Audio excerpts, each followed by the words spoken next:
ಈಗ ನಾನು ಕನ್ಸರ್ನ್ ಆಫೀಸರಿಗೆ ಮಾತಾಡಿ ಬಂದಿದ್ದೀನಿ. ಇವತ್ತೇ ನಾಗರಾಜ್ ಅವ್ರ ಮನೆಗೆ ಇನ್ವೆಸ್ಟಿಗೇಷನ್ ಮಾಡ್ತಾ ಇದ್ದಾರೆ. ವಿತಿನ್ 1 ಅವರ್ ಒಳಗೆ ಕಂಪ್ಲೀಟ್ ಮಾಡ್ತಾರೆ, ಅವರು ಮುಂದೆ ಹೋಗ್ತಾರೆ.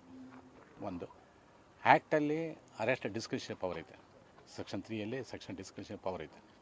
ಸೊ ಹಾಗಾಗಿ ಹಂಗೆ ಅವ್ರು ಅರೆಸ್ಟ್ ಮಾಡಲೇಬೇಕನ್ನಂಗಿದೆ. ಅವರು FIR ಓಪನ್ ಮಾಡಬೇಕು, FIR ಓಪನ್ ಮಾಡಿ ಕಾನ್ಫಿಡೆನ್ಷಿಯಲ್ FIR. ಸೊ ಹಾಗಾಗಿ ಅದು ಆ ಥರ ಏನು ಬಂದಿಲ್ಲ ಅಂತ ಅಂದ್ಕೊಂಡಿನಿ ನಾನು.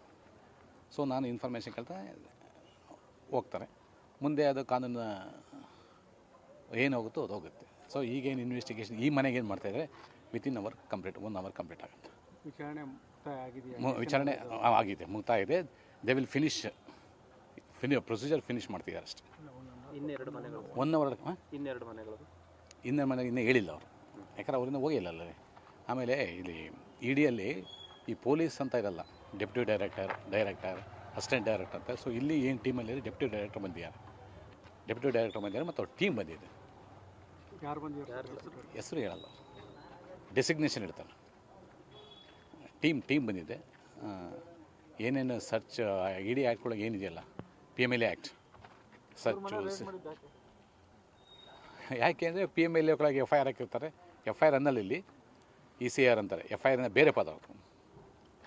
ಹೌದು, ಸರ್ಚ್ ಆ್ಯಂಡ್ ಸೀಸ್ ಎಲ್ಲ ಮಾಡಿದ್ದಾರೆ, ಕಂಪ್ಲೀಟ್ ಆಗಿದೆ ಅಷ್ಟೇ. ಇಲ್ಲ, ಭೇಟಿ ಮಾಡೋಕ್ಕೆ ಅವಕಾಶ ಇಲ್ಲ. 1 ಗಂಟೆ ಬಿಟ್ಟು ಅವರೇ ಬಂದು ನಿಮಗೆ ಸಾಮಾನ್ಯ ಅವರೇ ಬಂದು ಹೇಳ್ತಾರೆ. KC ನಾಗರಾಜ್ ಬಂದು ಹೇಳ್ಬೋದು 1 ಅವರ್, ಆಫ್ಟರ್ 1 ಅವರ್.